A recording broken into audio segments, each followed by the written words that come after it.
Assalamualaikum warahmatullahi wabarakatuh. Selamat sore anak-anakku. Apa kabar kalian hari ini?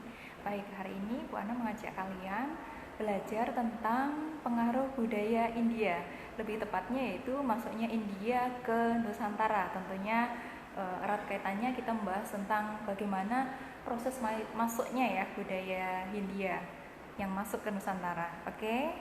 Berikutnya mohon izin Bu Ana sampaikan tentang tujuan pembelajaran kita hari ini ya. Jadi tujuan pembelajaran kita hari ini yaitu diantaranya mendeskripsikan kebudayaan Hindu di India. Yang kedua mendeskripsikan kebudayaan Buddha di India. Yang ketiga mendeskripsikan teori masuknya kebudayaan Hindu Buddha ke Nusantara. Yang keempat menganalisis kelemahan dan kelebihan teori masuk kebudayaan Hindu Buddha ke Nusantara. Yang terakhir menyimpulkan teori masuknya kebudayaan Hindu Buddha ke Nusantara. Baik, selanjutnya anak-anakku mohon izin bertanya, kapan masyarakat Indonesia mulai mengenal tulisan? Nah, mungkin kalian bertanya-tanya kira-kira kapan ya Indonesia itu mengenal tulisan gitu ya. Terus, kapan awal mula masuknya kebudayaan Hindu-Buddha? Dari mana asal kebudayaan Hindu-Buddha? Siapa kira-kira yang memperkenalkan kebudayaan Hindu-Buddha tersebut gitu ya. Oke, selanjutnya mari kita berkenalan dengan dua tempat penting yang ada di India kuno saat itu. Di antaranya yaitu peradaban lembah Sungai Indus dan peradaban lembah Sungai Gangga. Bisa kalian amati di dalam slide berikut ya. Ada dua foto peninggalan dan lembah Sungai Gangga gitu ya. Terus selanjutnya ya. Selanjutnya di sini ada peta Hindia ya, ada peta Hindia. Nah, lembah Sungai Indus itu ada sejak sekitar 4000 sampai 3000 sebelum Masehi. Nah, ini merupakan pusat kebudayaan tertua di India. Kira-kira kalau kita bicara tentang bangsa pendukung asli India, itu siapa nak? Nah, salah satunya yaitu bangsa Dravida. Nah, kalau kita tanya, bangsa Dravida itu cirinya gimana, Bu? Cirinya yaitu hidungnya pesek, terus kemudian bibir tebal, kulit hitam, terus kemudian rambutnya keriting. Ketika kita ditanya, apa saja, Bu, hasil peradaban budayanya? Salah satunya yaitu adanya reruntuhan bangunan kota Mohenjo-daro dan Harappa. Ini ditemukan oleh arkeolog Sir John Marshall dari Inggris ya, sekitar tahun 1922. Selanjutnya, nah, ini merupakan contoh model bangunan yang dikerjakan oleh bangsa Dravida pada era peradaban lembah Sungai Indus ya, yang ada di India. Jadi bangunannya sudah sangat lengkap sekali, memiliki kamar mandi dalam sendiri, kemudian memiliki saluran air yang bagus ya, seperti itu. Nah, berbicara tentang peradaban lembah Sungai Indus, kira-kira apa penyebab berakhirnya sehingga kita bisa menjumpai reruntuhan berupa kota Mohenjo-daro dan Harappa. Di antaranya yaitu yang pertama adanya bencana alam seperti banjir, epidemi ataupun peperangan. Nah, berdasarkan peninggalan yang ditemukan berupa runtuhan kota Mohenjo-daro dan Harappa, ini diperkirakan kota itu runtuh akibat adanya banjir karena kedua kota ini terletak di wilayah pinggir dari lembah Sungai Indus seperti itu. Nah, namun kemudian ditemukan juga sisa kerangka yang berserakan di bekas kota tersebut. Sehingga ada pendapat lain yang menyatakan bahwa kota tersebut runtuh karena ada penyerbuan bangsa lain ya, atau istilahnya ada peperangan. Nah, siapa kira-kira bangsa yang telah menaklukkan masyarakat lembah Sungai Indus, Bu? Nah, penyerbuan terhadap masyarakat lembah Sungai Indus ini menurut para ahli dilakukan oleh bangsa Arya. Nah, bangsa Arya ini adalah bangsa yang berasal dari padang rumput Asia Tengah yang datang bergelombang antara tahun 2000 sampai 1500 sebelum Masehi. Nah, peninggalan-peninggalan budaya masyarakat lembah Sungai Indus diantaranya yaitu sebagai berikut. Ada seni bangunan, dibuktikan dengan adanya reruntuhan kota. Yang kedua, pembuatan perhiasan dari emas dan perak. Yang ketiga, pembuatan pakaian dari kapas. Yang keempat, pembuatan patung dari logam, batu, dan kayu yang sempurna. Dan yang terakhir, pembuatan materai dari tanah liat gitu ya. Terus berbicara tentang kepercayaan masyarakat lembah Sungai Indus. Kepercayaan masyarakat lembah Sungai Indus ini merupakan kepercayaan politeisme, di mana mempercayai banyak Tuhan ya, seperti itu. Jadi jenis pemujaan yang dapat dikelompokkan menjadi 3 macam, diantaranya itu sebagai berikut: pemujaan terhadap dewa, hewan, tumbuhan. Nah, diantaranya contoh lainnya yaitu Dewi Alam atau disebut sebagai Mother Goddess. Terus kemudian ada pemujaan terhadap hewan, yaitu ada hewan-hewan yang ada dalam cerita ya. Salah satunya adalah cerita tantri tentang hewan-hewan. Kemudian pemujaan terhadap pohon yang dianggap keramat, misal ada pohon beringin besar gitu ya. Oke, lanjut. Teknologi masyarakat lembah Sungai Indus diantaranya yaitu sudah mengenal tata bangunan yang sangat modern. Yang kedua, membuat alat-alat rumah tangga dari perhiasan, perak, tembaga, perunggu. Sedangkan mengenai tulisan, mereka sudah mengenal bentuk tulisan yang seperti gambar gitu ya, atau disebut juga sebagai piktograf. Kemudian tanaman yang ditanam adalah gandum dan kapas yang dijadikan sebagai tanaman pokok.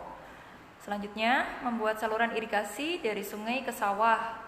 Hasil pertaniannya diantaranya yaitu sebagai berikut: gandum, gula, jelai, kapas, dan teh.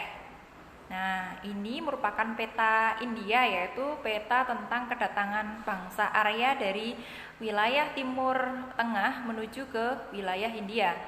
Nah, berbicara tentang lembah Sungai Gangga ini terletak di antara 2 pegunungan besar, yaitu pegunungan Himalaya dan pegunungan Vindhya atau Bukitnya. Nah, kira-kira dari peradaban besar ini siapa Bu bangsa pendukungnya? Kalau tadi lembah Sungai Indus didukung oleh bangsa Dravida, sedangkan bangsa Arya ini adalah mendukung peradaban lembah Sungai Gangga. Jadi bangsa Arya ini termasuk bangsa ras Indo-Jerman, memiliki ciri fisik kulitnya putih, hidung mancung ya, matanya biru. Nah, bangsa Arya ini menyebar ke wilayah timur, memasuki wilayah India, yaitu melalui celah Khyber atau di antara lembah Sungai Indus dengan pegunungan Hindukush ya. Di situ ada celah disebut sebagai celah Khyber. Seperti itu. Lanjut. Nah, kalau kalian penasaran seperti apa Bu ciri-ciri bangsa Arya gitu ya. Nah, tinggal lihat aja di foto sebelah ini. These people are from North India. Jadi ini adalah orang-orang India bagian utara, itu memiliki ciri fisik yang hampir sama dengan ras bangsa Indo-Jerman atau bangsa Arya. Sedangkan orang-orang yang ada di India Selatan itu sebagian besar merupakan keturunan dari bangsa Dravida. Berikut ya ciri-ciri fisiknya, kalian sudah bisa memahami semua. Sedangkan hasil peradaban yang ada di lembah Sungai Gangga merupakan campuran asimilasi antara kebudayaan bangsa Arya dengan kebudayaan bangsa Dravida. Yang kedua, kebudayaan ini lebih dikenal dengan kebudayaan Hindu.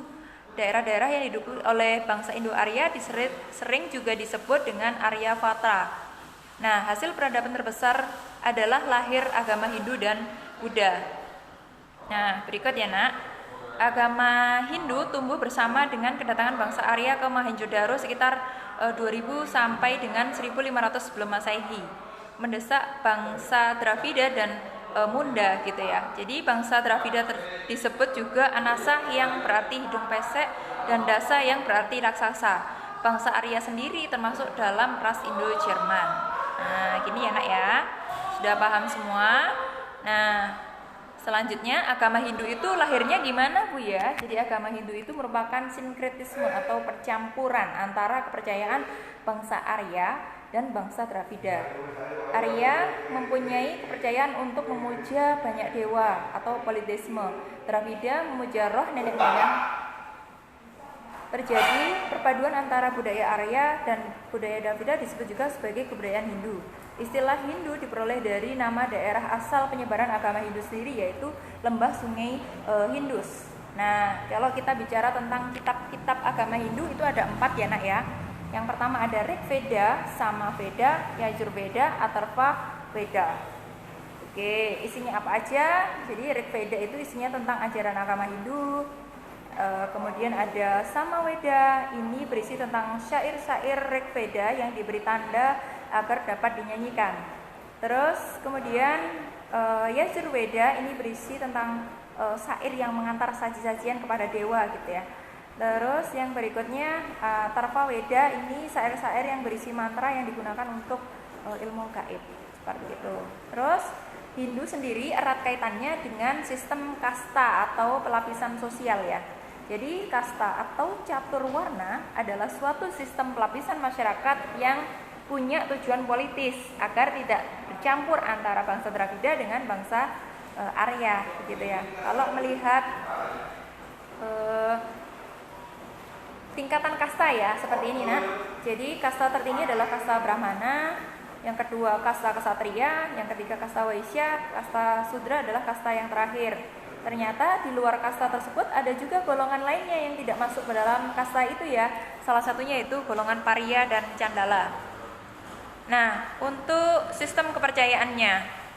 Sistem kepercayaannya ini menganut politisme. Jadi mereka menganut kalau di India itu sendiri-sendiri gitu ya. Misalkan menganut Dewa Brahma itu sendiri, Dewa Wisnu sendiri, Dewa Siwa sendiri. Sedangkan di Indonesia, terutama di Bali itu menjadi konsep satu kesatuan yang disebut sebagai Trimurti. Nah, Trimurti itu meliputi Dewa Brahma, Dewa Wisnu, dan Dewa Siwa. Itu anak-anakku. Selain itu, agama Hindu juga menyembah binatang, diantaranya yaitu lembu, gajah, kera, tikus, penyu gitu ya. Dan dewa-dewa alam, ada Dewa Surya, Dewa Chandra, Dewa Agni, Dewa Wayu, dan Dewa Indra. Oke, selanjutnya di sini kita bicara tentang tempat suci agama Hindu. Ada dua. Yang pertama adalah Benares. Benares ini di gambar 11 ini ya. Tempat bersemayamnya Dewa Siwa. Yang berikutnya Sungai Gangga. Airnya dapat mensucikan dari dosa.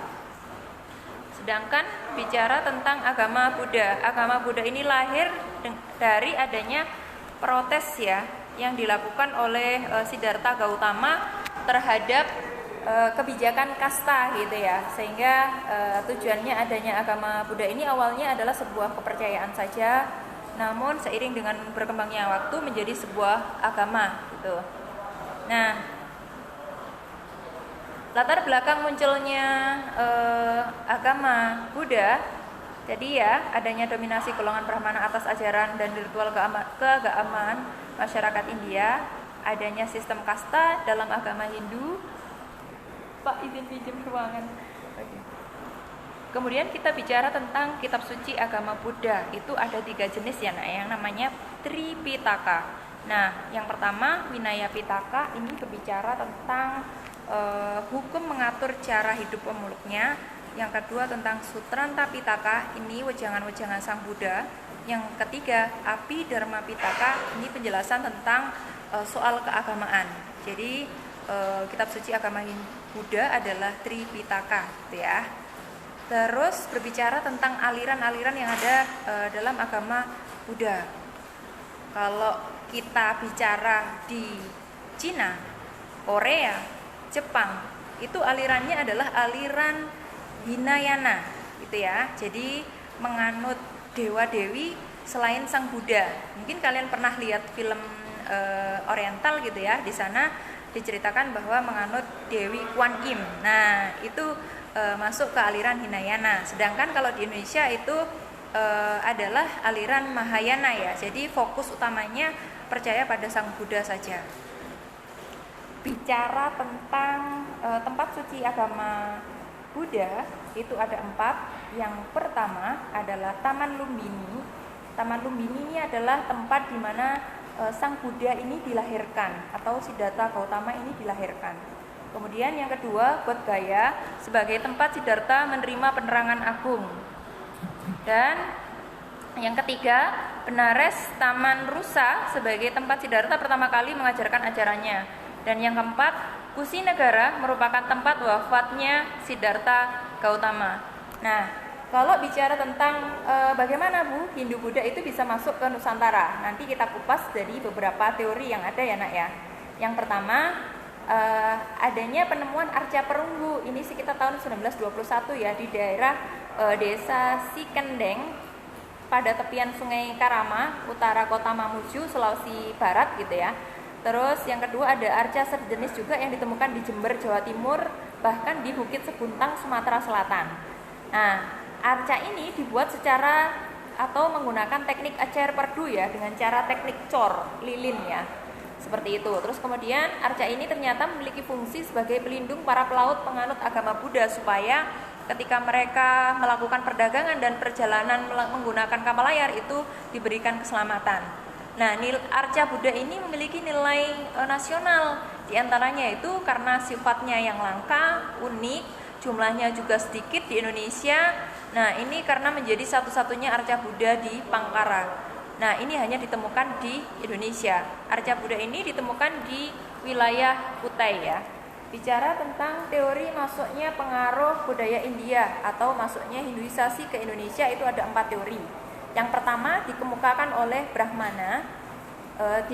Teori Brahmana ini dikemukakan oleh C.J. Van Loor dan Paul Wesley mengatakan bahwa Brahmana ini punya peranan penting dalam menghindukan para raja-raja yang ada di Nusantara. Dibuktikan dengan adanya upacara Fratyastoma atau upacara penobatan raja. Seperti itu. Terus yang kedua, teori Waisya disampaikan oleh N.J. Krom dan C.G. Codes itu menyampaikan bahwa para pedagang ini juga punya peranan penting dalam menyebarkan agama Hindu maupun Buddha. Yang ketiga, teori kesatria ini dikemukakan oleh R.Y. Majumdar menyampaikan bahwa pada India masa dulu itu pernah terjadi perang besar gitu ya, sehingga para prajurit atau para bangsawannya melarikan diri kemudian menuju ke wilayah Nusantara untuk mendirikan hegemoni baru atau kerajaan baru. Yang keempat, teori arus balik ini dikemukakan oleh F.D. Bos. Jadi teori ini menyatakan bahwa orang Indonesia sendirilah yang berjasa menyebarkan agama Hindu dan Buddha. Caranya gimana? Jadi dibuktikan dengan adanya prasasti Nalanda yang ditemukan di India, adanya hubungan kerjasama antara Kerajaan Sriwijaya dengan India, yaitu mengirimkan para pelajar yang menempuh studi agama Buddha di sana. Nah, ketika mereka kembali ke Nusantara, bertugas untuk menyebarkan agama Hindu dan Buddha. Baik, anak-anakku, sampai di sini. Jika ada pertanyaan yang ingin disampaikan, bisa japri ke Bu Ana ya, secara pribadi nanti akan saya bantu jawab. Nah, mohon maaf apabila ada kekurangan dalam menyampaikan materi tentang pengaruh budaya India yang masuk ke Nusantara sebagai awal masuknya Hindu Buddha ke Nusantara. Saya kira cukup gitu ya. Saya akhiri. Assalamualaikum warahmatullahi wabarakatuh. Sampai ketemu minggu depan.